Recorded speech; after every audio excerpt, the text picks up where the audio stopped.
नमस्कार, आप देख रहे हैं एनडीटीवी इंडिया। शाम के 7 बजने वाले हैं और ये वक्त होता है न्यूज हेडक्वार्टर का, जिसमें हम आपको बताते हैं तमाम अहम और बड़ी खबरें केवल 1 मिनट में। मैं हूं आपके साथ अनंत भट्ट। नमस्कार, मैं हूं आपके साथ अनित। आइए शुरुआत करते हैं न्यूज हेडक्वार्टर की और सबसे पहले बात करेंगे अहम खबर की, जो कि अमेरिका से आ रही है। अमेरिका के टेक्सास में बारिश और बाढ़ ने भारी तबाही मचाई है। अब तक 50 से ज्यादा लोगों की मौत हो चुकी है। फंसे लोगों को निकालने के लिए बड़ा रेस्क्यू ऑपरेशन चलाया जा रहा है।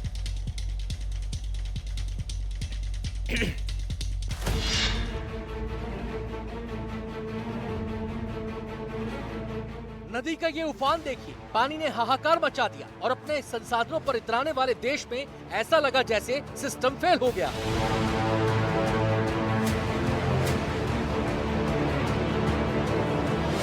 सैलाब भारी गाड़ियों को भी बहा ले गया। यहाँ रहने वालों में खासा खौफ है। 50 से ज्यादा की जान चली गई है। जान बचाने के लिए लोग घर छोड़ रहे हैं। बचाव कर्मी दिन रात जुटे हैं। बड़ी तादाद में लोग सुरक्षित जगहों पर पहुंचा दिए गए हैं।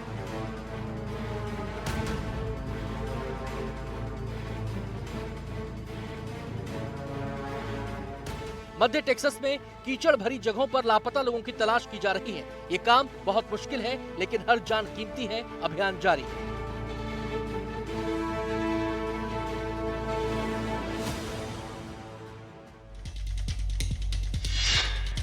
तो ये तस्वीरें बता रही हैं कि जब कुदरत अपना पावर दिखाती है तो सुपर पावर के भी पंजे उखड़ जाते हैं। टेक्सास में जो लोग फंसे हुए हैं उनको सुरक्षित बाहर निकालना आसान नहीं है। बचाव अभियान में लगे लोगों को भी एक सीमा है। बेहद परेशान करने वाले हालात वहां हो गए हैं। इन सब के बीच कमजोर तैयारी का मसला भी अब उठने लगा है। टेक्सास में खतरा अभी टला नहीं है। शनिवार को सैन एंटोनियो के बाहर के इलाकों में मूसलाधार बरसात जारी रही। लोगों को चेतावनी देकर खतरे वाली जगहों से दूर रहने को कहा जा रहा है। स्थानीय प्रशासन का अमला निगरानी में जुटा है, लेकिन सिर्फ जमीन पर अभियान चलाकर फंसे लोगों तक पहुंचना मुश्किल है। दूसरी कोशिशें भी जारी हैं। बहुत सारे लोग पेड़ों में फंसे हैं। बहुत सारे घरों की छतों पर राहत का इंतजार किया जा रहा है। इन सब की मदद के लिए हेलीकॉप्टर, नावें और ड्रोन का इस्तेमाल हो रहा है। पानी कम होने का इंतजार किया जा रहा है। इसके बाद राहत और बचाव का दायरा और बढ़ाया जाएगा। लेकिन लोग प्रशासन से नाराज हैं। सवाल उठाए जा रहे हैं। सही समय पर चेतावनी न दिए जाने से भी नाराजगी है। शायद तैयारियां कमजोर थीं और टेक्सास की मशीनरी को कुदरत के इतने बड़े कहर का अंदाजा भी नहीं था।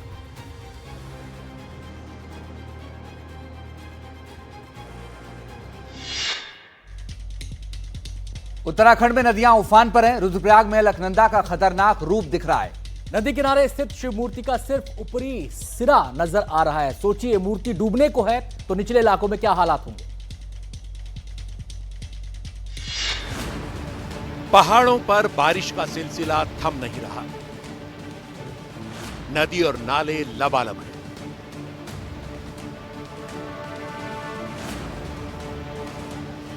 अलकनंदा से 20 मीटर दूर बड़ी सी शिव मूर्ति दिखती थी, जिसे बाढ़ ने ढक दिया है। सिर्फ ऊपरी हिस्सा नजर आ रहा है। कल तक ये भी नहीं दिख रहा था। नदी किनारे के सभी घाट और रास्ते पानी में डूबे हुए हैं। पिछले कई दिन से ये हालात है और पानी की रफ्तार तो और भी खौफनाक है। सबसे ज्यादा परेशानी निचले इलाकों में रहने वाले लोगों के लिए है। कई लोग अपने घरों को खाली कर चुके हैं और कई खतरे से बस कुछ ही कदम दूर हैं। नदी किनारे खतरा ज्यादा है। ऐसे में यात्रियों के अलावा स्थानीय लोगों को भी आने से रोका जा रहा है।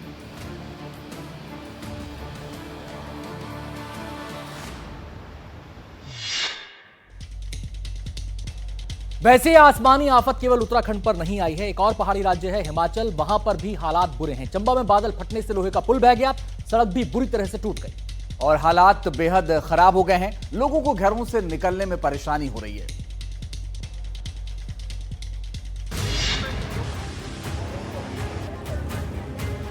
चंबा के चुराहा में बादल फटने के बाद का मंजर है। पानी इस कदर बरसा कि नाले पर बने लोहे के पुल को भी बहा ले गया। पुल टूट गया, सड़क बह गई, मलबा नीचे आ रहा है। नतीजा ये रहा कि 4 ग्राम पंचायतों का संपर्क पूरी तरह से कट गया। पुल के ढहने और सड़क खराब होने से दोनों ओर गाड़ियों के पहिए भी थम गए। ये मंजर बड़े परेशानी भरे होते हैं क्योंकि पहाड़ों पर रूट डाइवर्ट करने के विकल्प कम ही होते हैं।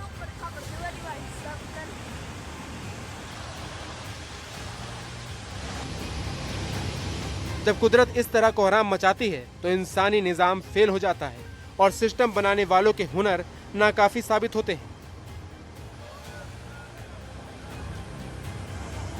अभी बारिश का पूरा मौसम बचा है, आगे की चुनौतियां बड़ी हैं।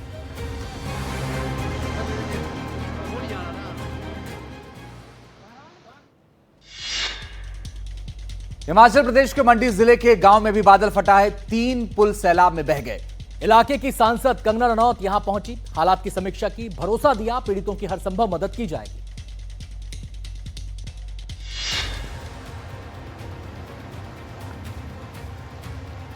ये कुदरत का कहर है। चौहारी घाटी गांव में बादल फटा है। तबाही ऐसी थी कि जमीन का पूरा नक्शा ही बदल गया। यहाँ आसपास 3 छोटे पुल हुआ करते थे। भारी बारिश सब बहा ले गई।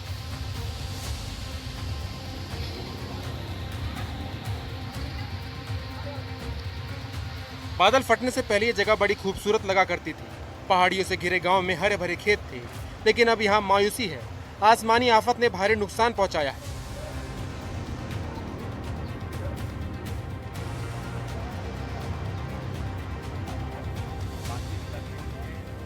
मंडी से सांसद कंगना रनौत आज थोनांग पहुंची, जहां कुछ दिन पहले बादल फटने से जान और माल का भारी नुकसान हुआ था। 10 लोगों की जान गई थी।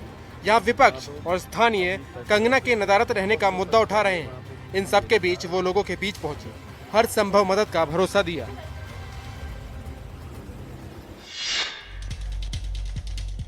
हिमाचल की एक और तस्वीर आपको दिखाते हैं। मंडी के बगल में एक जगह है, नाम है बगसियार। ये गांव है, 60 किलोमीटर दूर है। बादल फटा, तबाही यहां भी हुई।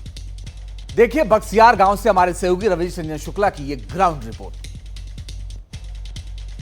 मैं इस वक्त मंडी के बगसियार जगह पर हूं और आप देख सकते हैं कि ये एक नाला है। जब बादल फटा 30 तारीख को तो नाले के साथ में पत्थर और बड़े बड़े पेड़ आए। अब इस साइड में 2 मकान थे और दोनों ही मकानों का नामो निशान इस वक्त नहीं है। इतना तेज पानी आया था। लोग बता रहे हैं कि कुछ ही घंटे के अंदर जो है वो तमाम सारा मलबा, बहुत सारे जो पेड़ हैं बड़े बड़े, वो पानी के साथ में बहकर आया। ये आप देख सकते हैं कि ये एक पुल था लोहे का पुल। ये आप देखिए इसकी हालत, इसको कोई पहचान नहीं सकता है कि ये लोहे का पुल कभी इस नाले के ऊपर में रहा होगा। तो इस तरीके की जो तबाही है वो बगसियार में मचाई है। इसके आगे तकरीबन 8 किलोमीटर दूर जो है थुनांग है, जहां पर बहुत ज्यादा तबाही हुई है। ये आप देख सकते हैं ये ग्रीन हाउस है। इस तरीके के बहुत सारे जो ग्रीन हाउस हैं वो किसानों के तबाह हो गए। हिमाचल प्रदेश में बाढ़ और बारिश का कहर दिख रहा है। इससे लोगों की रोजाना की जिंदगी प्रभावित हुई है और काफी लोगों की यहां जान भी चली गई है।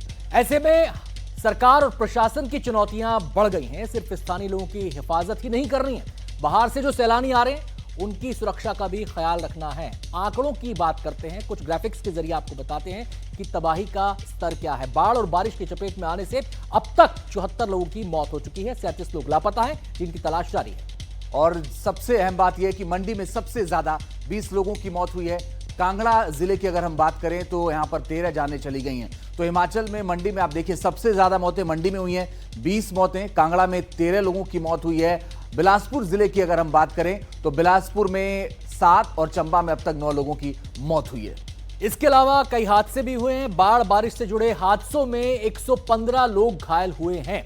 और आपको यह भी बताते चलें कि राज्य में 2 नेशनल हाईवे समेत कुल 269 सड़कें बंद हैं, यानी कि आवाजाही यहां पर पूरी तरह से ठप है। और बिजली परियोजनाओं पर भी इसका फर्क पड़ा है। बिजली के 285 ट्रांसफार्मर बंद हो गए हैं। बहुत सारे लोगों को बिजली नहीं मिल पा रही है। और एक और बड़ी बात है कि 278 पानी की परियोजनाएं प्रभावित हुई हैं और वो सबसे ज्यादा इस वक्त मुश्किल का वक्त है और यही वजह है कि लोगों के सामने मुश्किल खड़ी हो रही है। अगली खबर बताते हैं आपको। अगली खबर आपको बताते हैं, उत्तर प्रदेश के बलरामपुर से खबर है। बलरामपुर जिले में लगातार बरसात हो रही है और हर साल की तरह इस साल भी गागर नदी खतरनाक अंदाज में दिखाई दे रही है। नदी के बढ़े हुए जलस्तर से हादसे भी हो रहे हैं। प्रशासन ने लोगों से सतर्क रहने की अपील की है और खतरे वाली जगहों से दूर रहने के लिए कहा है।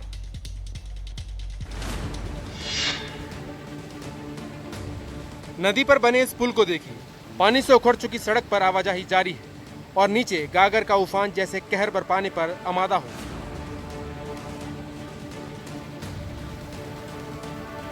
सड़क खराब है तो हादसे भी हो रहे हैं।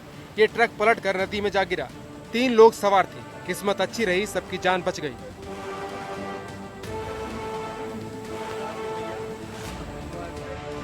यहाँ खतरा है, सड़क टूटी पड़ी है, फिर भी किनारों पर लोग मंडरा रहे हैं। नदी के पानी की रफ्तार देखिए, इसमें सारे संकेत छुपे हैं, लेकिन समझने को कोई तैयार नहीं। पुलिस और प्रशासन के नुमाइंदे नदारत हैं।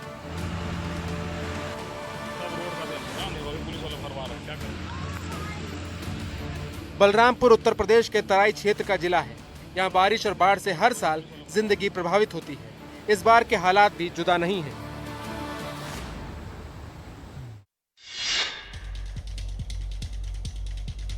और अब अगली खबर का रुख करते हैं। खबर महाराष्ट्र से है।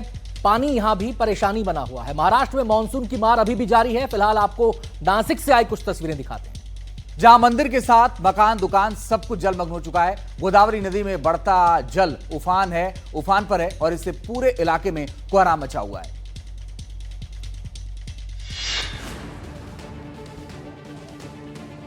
पुल के अंदर पानी, घर के अंदर पानी, घाट में जन सैलाब है और मंदिरों के अंदर जल प्रलय मची है। महाराष्ट्र के नासिक की इस तस्वीर को जिसने भी देखा वो हैरान है और परेशान है, क्योंकि लगातार हो रही बरसात के बाद नदियों में उफान है और नदी की जद में जितने इलाके हैं सब पानी पानी। ये गोदावरी नदी का तांडव है जो खतरे के निशान से ऊपर बह रही है, जिसके बाद नदी किनारे रामकुंड और गोदा घाट जलमग्न हो चुके हैं। जितने मंदिर और मकान हैं हर जगह पानी है। रामकुंड में दुंतोडया मारुति की मूर्ति के कमर तक पानी पहुंच चुका है। परेशानी सिर्फ घाट के आसपास ही नहीं है, नासिक शहर के निचले इलाकों में त्राहिमाम है। सराफा बाजार, फूल मार्केट और दही पुल में हर जगह जल जमाव है। कई दुकानों में पानी घुस गया, जिससे व्यापारियों को नुकसान हुआ। ये कोहराम इसलिए मचा है क्योंकि गंगापुर डैम से 8000 क्यूसेक पानी छोड़ा गया है, जिससे गोदावरी नदी में कोहराम मचा हुआ है। जम्मू कश्मीर के कुछ इलाकों में बारिश के बाद नदियां उफान पर हैं। सबसे ज्यादा तबाही तो रजौरी में नजर आ रही है। और खास बात यह है कि यहां पर जो छोटी छोटी नदियां हैं ना, उन्होंने बड़ा नुकसान पहुंचा दिया है। निचले इलाके सबसे ज्यादा प्रभावित हुए हैं। सड़कें, खेत सब पानी में डूबे हुए हैं।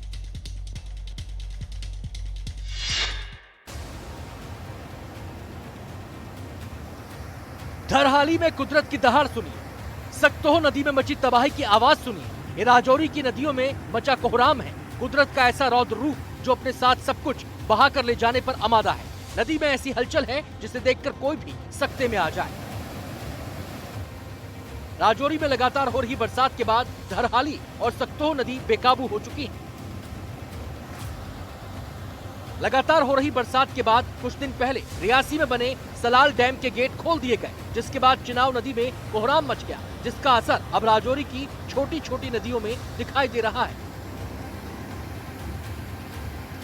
राजौरी के निचले इलाकों में अब बाढ़ जैसे हालात हैं। पिछले कई दिनों से लगातार हो रही बरसात की वजह से यहाँ सड़कों और खेतों में पानी भर गया है। पानी के तेज बहाव में कई गाड़ियां बह चुकी हैं। बारिश की वजह से जम्मू श्रीनगर राष्ट्रीय राजमार्ग पर खासा असर पड़ा है।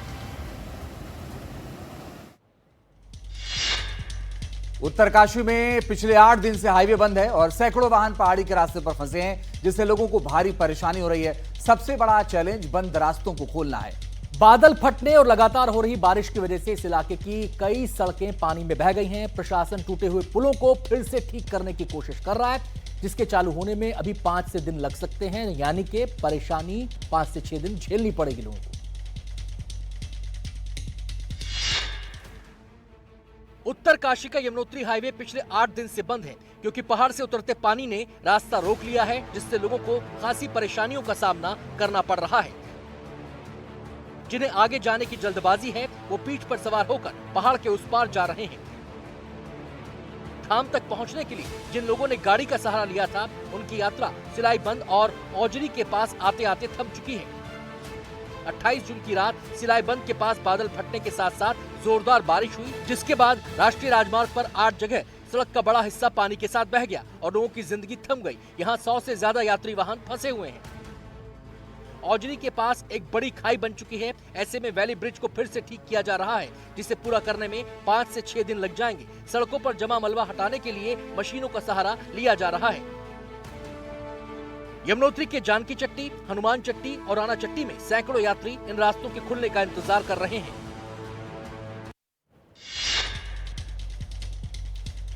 तो बाढ़ बारिश से कहीं ऐसे हालात बन रहे हैं कि लोगों की पेशानी पर बल पड़ रहे हैं। पानी परेशानी बना हुआ है, लेकिन कुछ इलाके ऐसे भी हैं जहां पर बरसात से लोगों के चेहरे खिले हुए हैं।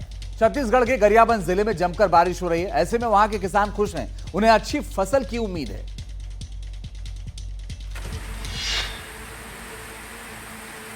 गरियाबंद में यूं तो पिछले 15 दिन से लगातार मौसम बदल रहा है, लेकिन बीती रात हुई तेज बारिश उम्मीदों वाली साबित हुई। खेतों में पानी भरा है, मिट्टी नम है और खरीफ की फसल के लिए ये बेहद मुफीद है।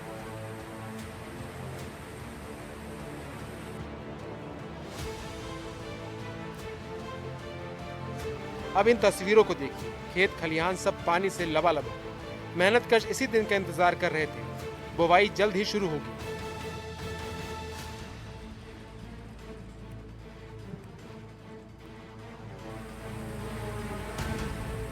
सरकार और प्रशासन के नुमाइंदे भी अच्छी बारिश से खुश हैं। कृषि विभाग के अफसरों के मुताबिक फसल अच्छी होगी और किसानों को अच्छा मुनाफा मिलेगा।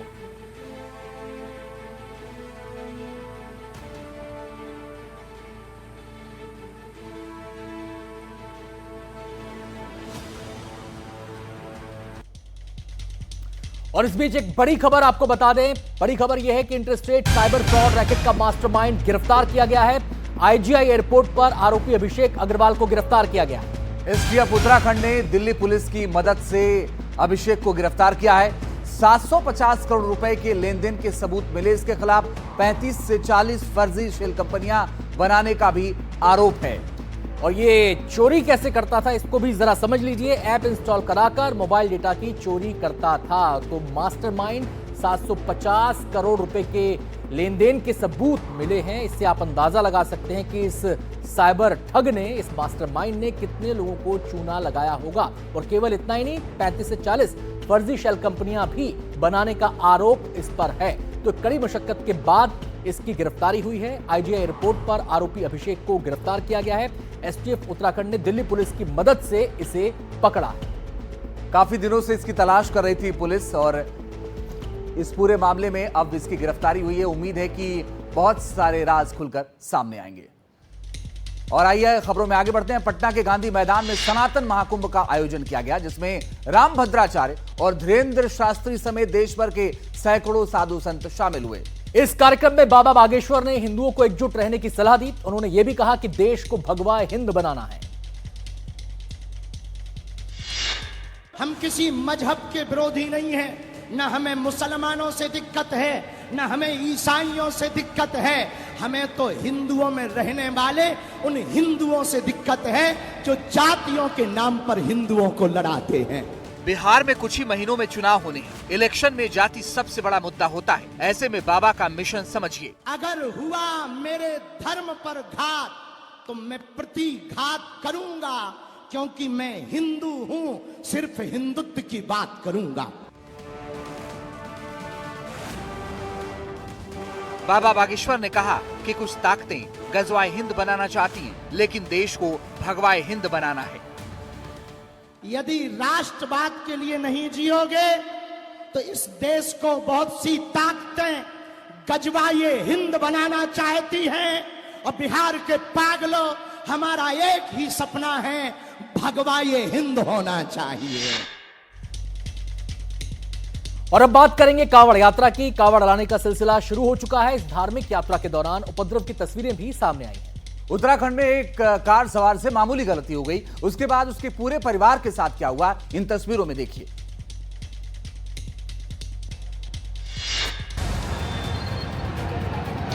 उत्तराखंड में पिछले 2 दिनों में राहगीरों को पीटने का ये तीसरा मामला है। मारपीट की ये हरकतें कुछ कांवड़िए कर रहे हैं, जो जरा जरा सी बात पर हंगामे पर उतर आते हैं। ये वीडियो हरिद्वार के मंगलौर का है, जहां एक कार कांवड़ियों से बस छू भर गई। उसके बाद क्या था? पहले कार पर हमला किया गया, उसके शीशे तोड़ दिए गए, गेट तोड़ा गया, और जब उसके अंदर बैठी महिलाएं और बच्चे बाहर भागे तो कांवड़ियों ने कार सवार युवक को पीटना शुरू कर दिया, उसके कपड़े फाड़ दिए। सड़कों पर घंटों तमाशा चलता रहा। कांवड़िए परिजनों को मारते पीटते रहे, लोग वीडियो बनाते रहे, लेकिन किसी की इतनी हिम्मत नहीं हुई कि कांवड़ियों को रोक सके। घटना के बाद पीड़ित कार चालक नाजिम ने पुलिस में केस दर्ज कराया है। बिहार के गया में एक टीचर की जमकर पिटाई की गई। इस घटना ने शिक्षा के मंदिर को शर्मसार कर दिया। बात सिर्फ इतनी सी थी कि टीचर ने बदमाशी करने पर एक छात्र को थप्पड़ मार दिया। उसके बाद उसके परिजन स्कूल आ धमके। फिर यहां क्या तमाशा हुआ, रिपोर्ट में देखिए।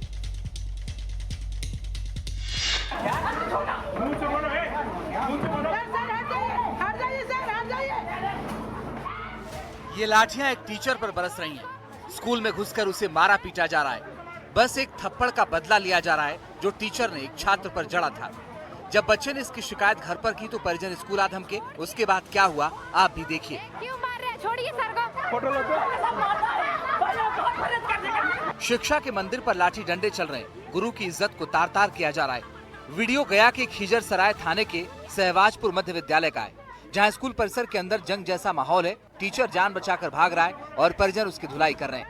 परिजनों ने राकेश रंजन श्रीवास्तव समेत बाकी शिक्षकों पर भी हमला किया। मौके पर मौजूद एक महिला टीचर गुहार लगाती रही, लेकिन हमलावरों ने किसी की नहीं सुनी। हमले में कई टीचर जख्मी हुए हैं, जिसके बाद पीड़ित शिक्षक ने थाने में लिखी शिकायत दी। जानकारी मिली है कि दो बच्चे आपस में लड़ रहे थे। जब टीचर ने उन्हें सजा दी तो परिजन नाराज हो गए। छोड़िए सर को।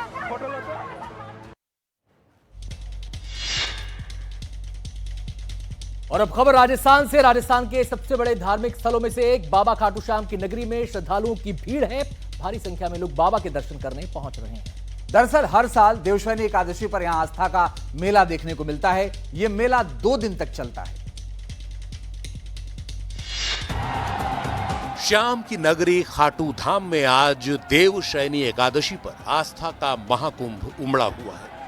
2 दिन तक चलने वाले इस मेले में भारी तादाद में श्रद्धालु पहुंच रहे हैं। रास्ते में किसी तरह का जाम न लगे, इसकी जिम्मेदारी भी मंदिर प्रशासन ने ली है। साफ सफाई का जिम्मा भी प्रबंधन ने संभाला हुआ है।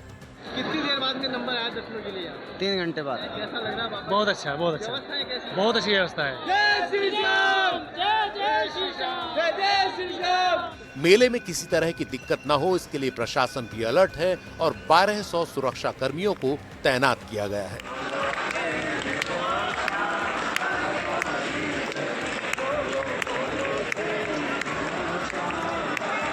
इसके अलावा 2 एडिशनल एसपी और 6 डीएसपी समेत 10 सब इंस्पेक्टर सुरक्षा व्यवस्था की निगरानी कर रहे हैं।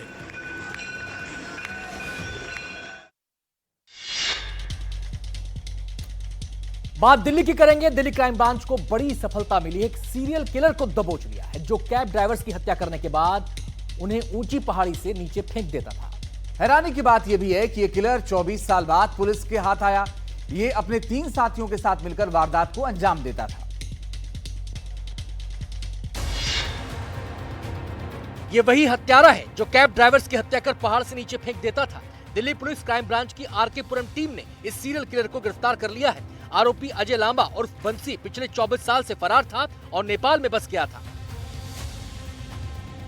गिरफ्तार सीरियल किलर अपने 3 साथियों के साथ मिलकर कैब ड्राइवर्स की हत्या कर लाश को खाई में फेंकता था और कार नेपाल में बेचता था। आपको बताते चले ये गैंग कैसे काम करता था। टैक्सी किराए पर लेता था गैंग, सुनसान जगहों पर ले जाकर हत्या करता था, शव पहाड़ी इलाके में ले जाकर फेंक देता था और लूटी हुई कार को नेपाल में बेच दिया जाता। इस गैंग के 4 सदस्यों पर 4 कैब ड्राइवर्स की हत्या करने का शक है, क्योंकि अभी तक 3 ड्राइवर्स की लाशें नहीं मिली है। 2001 में दिल्ली उत्तराखंड में सीरियल किलर्स का ये गैंग एक्टिव था, जो अल्मोड़ा, हल्द्वानी और उधम सिंह नगर में कैब ड्राइवर्स की लाश को ठिकाने लगाता था।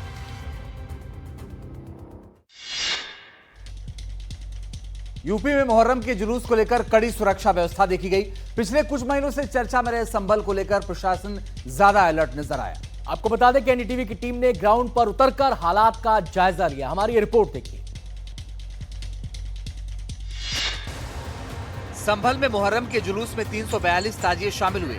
और परंपरागत मार्ग से जुलूस निकाला गया। जनपद संभल में 343 ताजिया हैं, वो आज निकाले जाएंगे। सभी ताजियादारों की पहले पीस कमेटी की बैठक की गई थी। उसके बाद में प्रत्येक ताजियादार के साथ में एक पुलिस का नोडल ऑफिसर भी अपॉइंट किया गया है और वॉलंटियर्स भी हैं, वो उन्हीं के द्वारा ताजियादारों के द्वारा प्रोवाइड किए गए हैं, जिसमें हमने हर एक वॉलंटियर को पुलिस का आईडी कार्ड भी दिया है। किसी अनहोनी से निपटने के लिए संभल में 12,000 से अधिक NPR नंबर प्लेट लगाए गए। सीसीटीवी कैमरों के साथ ड्रोन कैमरों से हवाई निगरानी की गई। इस साल जो सरकार की गाइडलाइन है कि 12 फीट से ऊंचाई नहीं होनी चाहिए, कहीं से कोई तार नहीं कटना चाहिए, कोई बदतमीजी वगैरह नहीं होनी चाहिए। जैसे हर साल ताजिया जाता है वैसी ताजिया नकाशे के चौराहे पर जाकर 11:30 बजे का टाइम सरकार ने दिया है, वहाँ तक जाकर सुकून से अपने जैसे हर साल की तरह ताजिया था वैसी वापसी ताजिया आता है। इस बार सोशल मीडिया पर कड़ी नजर रखी गई। बात करेंगे बिहार की। बिहार के कटिहार में मुहर्रम के जुलूस में ऑपरेशन सिंदूर की झलक देखने को मिली। ताजियों के इस बीच कर्नल सोफिया और विंग कमांडर व्योमिका सिंह की तस्वीर नजर आई। यहां ताजिया के जरिए सेना के शौर्य को सलाम किया गया, उनके गौरव का गान किया गया। फाइटर प्लेन के साथ कर्नल सोफिया कुरैशी और विंग कमांडर वामिका सिंह की ये तस्वीर सेना के किसी कार्यक्रम की नहीं है, न ही किसी प्रदर्शन का हिस्सा है, बल्कि मुहर्रम के जुलूस का वो जज्बा है जो हर हिंदुस्तानी के दिल में जिंदा है। बिहार के कटिहार में मुहर्रम के जुलूस में जो ताजिए बनाए गए, उनमें से एक ताजिया सेना के नाम किया गया। ऑपरेशन सिंदूर की झलक दिखाई गई। पूरे हिंदुस्तान के मुसलमान भारत के साथ है, हमेशा उन्होंने कुर्बानी दी है और देते रहेंगे, और ये बनाकर हम दिखाना चाहते हैं कि हम लोग हमेशा इनके लिए तैयार हैं। कटिहार के सलामत नगर अखाड़ा ने सेना के पराक्रम को दिखाने के लिए 5 लाख रुपए खर्च किए, जिसमें लड़ाकू विमान रफाल और ऑपरेशन सिंदूर से जुड़ी 2 जांबाज महिलाओं की तस्वीरें शामिल की। और इस बीच बड़ी खबर आ रही है, आपको बता दें, ब्रिक्स सम्मेलन में ब्राजील के राष्ट्रपति से मिले प्रधानमंत्री नरेंद्र मोदी। राष्ट्रपति लुइज इनासियो लुला दा सिल्वा को गले लगाया है। गर्मजोशी भरी मुलाकात से दोस्ती का संदेश दिया। आपको बता दें, प्रधानमंत्री मोदी 5 देशों की 8 दिवसीय यात्रा पर हैं। ये उनकी यात्रा का अगला पड़ाव है, यानी कि ब्राजील वो पहुंचे, ब्रिक्स सम्मेलन में हिस्सा लेंगे। इसके बाद उन्हें नामीबिया जाना है। शुरुआत इस यात्रा की घाना से हुई थी।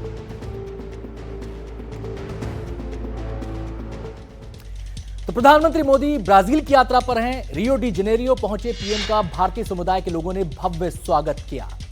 इस मौके पर प्रधानमंत्री मोदी हल्के फुल्के मूड में नजर आए। उन्होंने बच्चों को खूब प्यार दिया।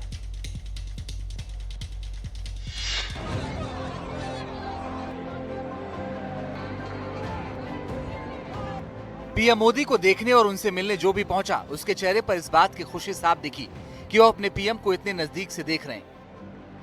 रियो पहुंचते ही भारतीय प्रवासी समुदाय के लोगों ने प्रधानमंत्री मोदी के स्वागत में ऑपरेशन सिंदूर की थीम पर एक सांस्कृतिक नृत्य पेश किया।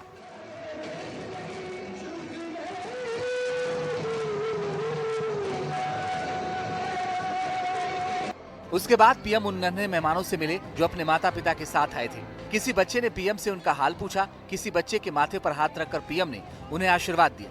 हर कोई उत्साह और खुशी से लबरेज नजर आए।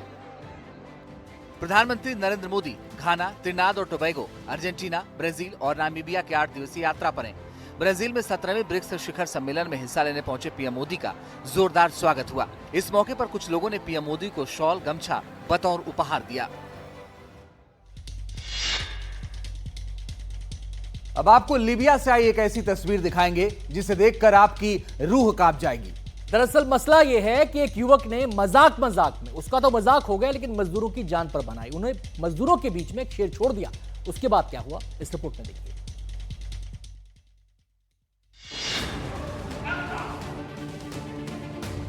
घर के अंदर शेर है, आसपास कई मजदूर हैं। शेर बार बार मजदूरों पर हमला कर रहा है। मजदूर बचने के लिए इधर उधर भाग रहे हैं। तभी शेर एक मजदूर को अपने जबड़े में जकड़ता है, उसे जोर से पकड़ता है। मजदूर दहशत और डर से चिल्लाता है। ये तमाशा बार बार चलता है। घर के अंदर अफरा तफरी मची रहती है। वीडियो में कुछ लोग इस तमाशे को देखकर हंसी मजाक भी कर रहे हैं। हंसी इसलिए आ रही है क्योंकि शेर के मालिक ने अपने पालतू जानवर को मजदूरों के बीच छोड़ा। ये मजाक है, ये मनोरंजन के लिए किया गया है। मालिक को ये तमाशा करके देखना था कि मजदूर कितना डरते हैं, कितना परेशान होते हैं। लीबिया के त्रिपोली में खेत पर काम करने वाले अफ्रीकी मजदूरों से मजा लेने के लिए किसी सिरफिरे मालिक ने ये हरकत की और कई मजदूरों की सांस अटक गई। हंसी मजाक का ये वीडियो सोशल मीडिया पर वायरल है। कुछ लोगों ने इस हरकत को क्रूर बताया।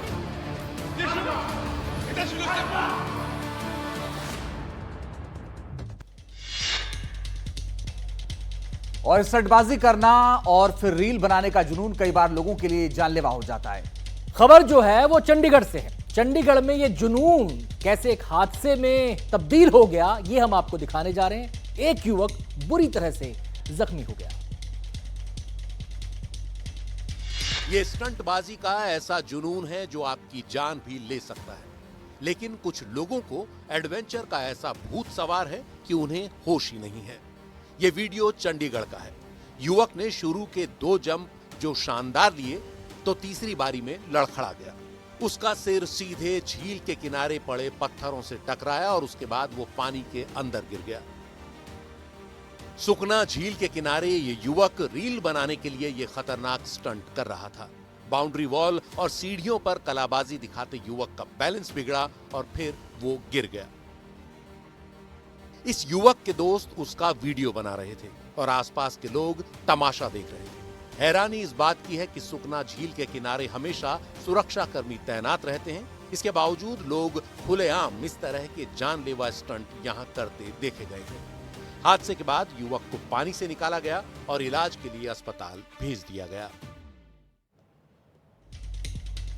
और अब खबर है कांवड़ यात्रा से जुड़ी।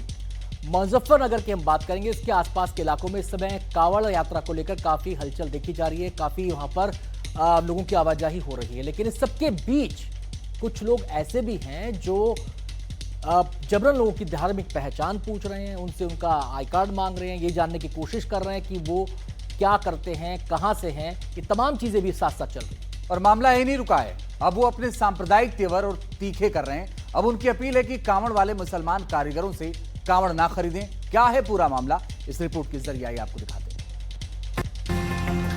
सावन आ रहा है, कांवड़ सज रहे हैं। शिव भक्त एक लंबी यात्रा को तैयार है।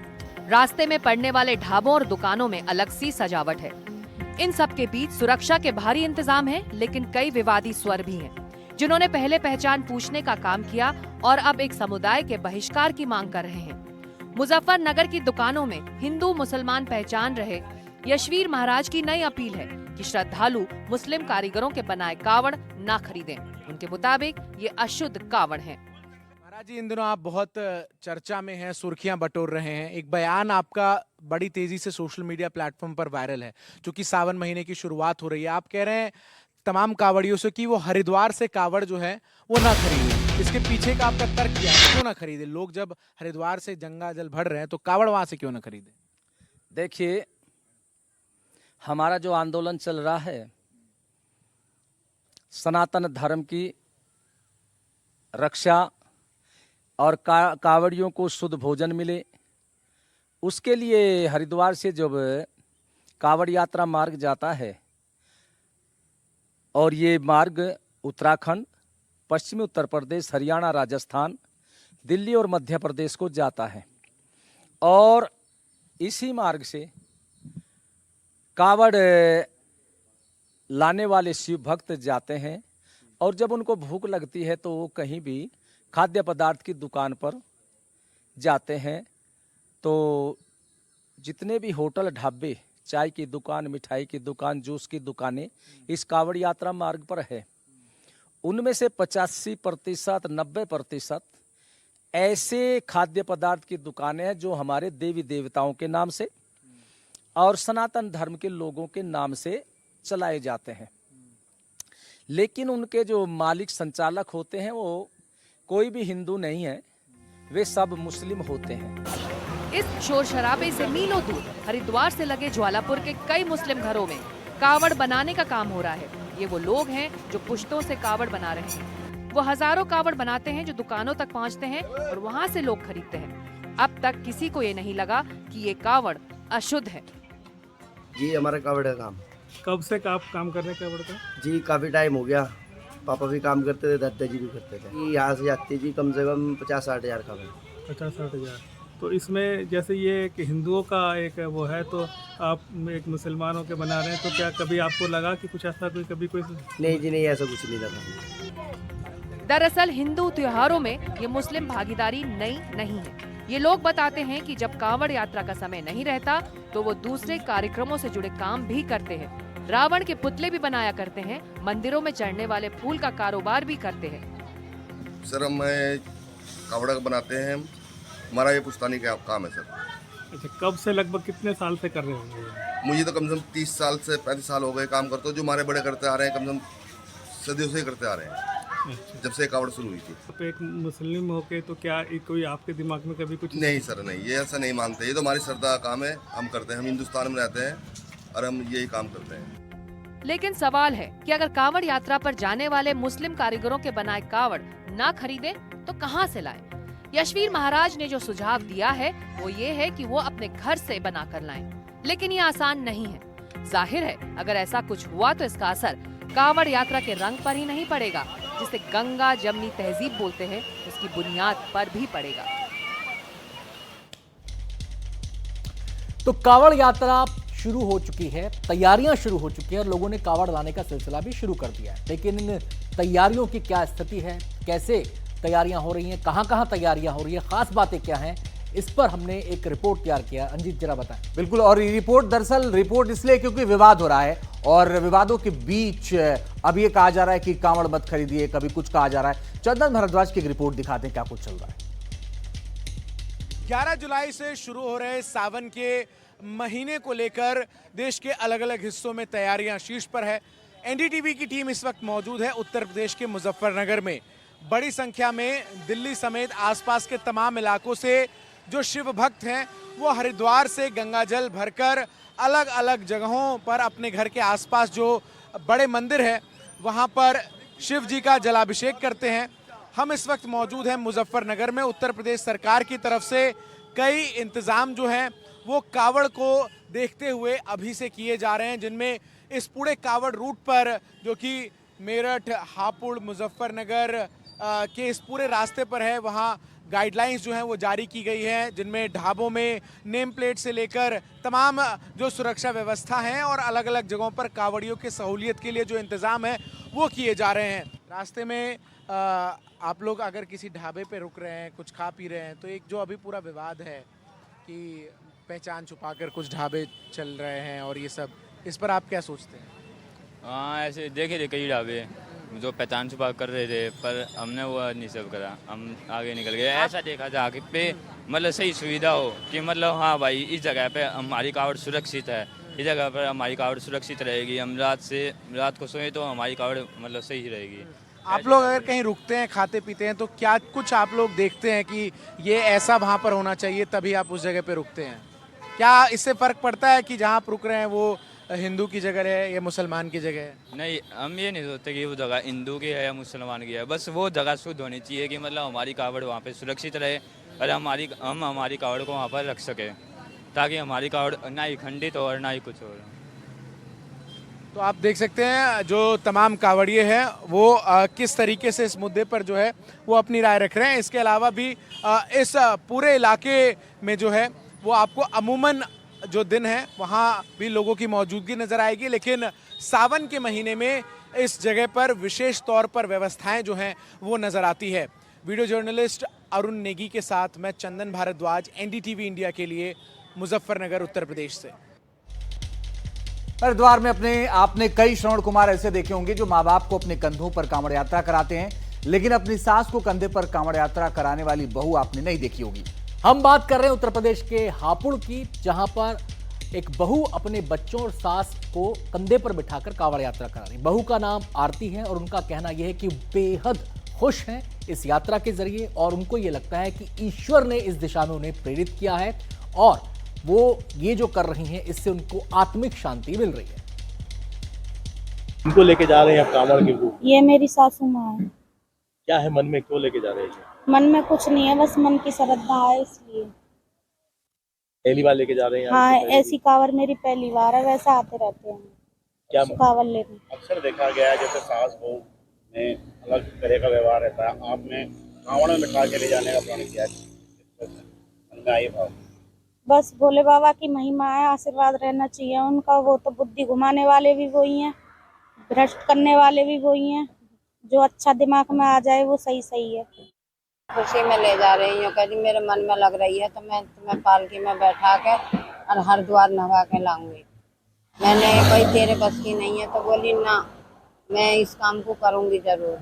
जब मैंने उठा लिया था। बहू और बेटी के इस पोती के प्रयास को किस तरह से देख रहे हैं आप? पोती को तो हम प्यार बहुत करते हैं, बहू को भी करें। तो कांवड़िए निकल पड़े हैं कांवड़ लाने के लिए और जगह जगह हम देख सकते हैं कांवड़ की तैयारियां हो रही हैं। हमने बात की अभी यूपी की, वहां पर हमने दिखाया कैसे एक बहू जो है अपनी सास को कांवड़ यात्रा करा रही है। अब हम बात करेंगे रुड़की की। कांवड़ यात्रा की तैयारियां यहां भी जोरों शोरों से चल रही हैं। अंजी, पुलिस प्रशासन ने श्रद्धालुओं की सुविधा, सुरक्षा और यातायात व्यवस्था को लेकर विशेष तैयारी की है। कांवड़ रूट पर पुलिस ने यातायात नियंत्रण के लिए बैरिकेड लगाए, साथ ही राहगीरों को सुरक्षा के भी इंतजाम उनके लिए किए गए हैं। हमारी पूरी तैयारियां हैं, सारी चीज़ें हो चुकी हैं। अब जो फाइनल फेज वाला ड्यूटी हमारी खड़ी होती हैं वो होनी है। हमारे सारे थाने, सारी चौकियां, जो प्लान हमारा बनाया गया उसके हिसाब से काम कर रही हैं। तो पूर्णतया तैयारी है, हम तैयार हैं।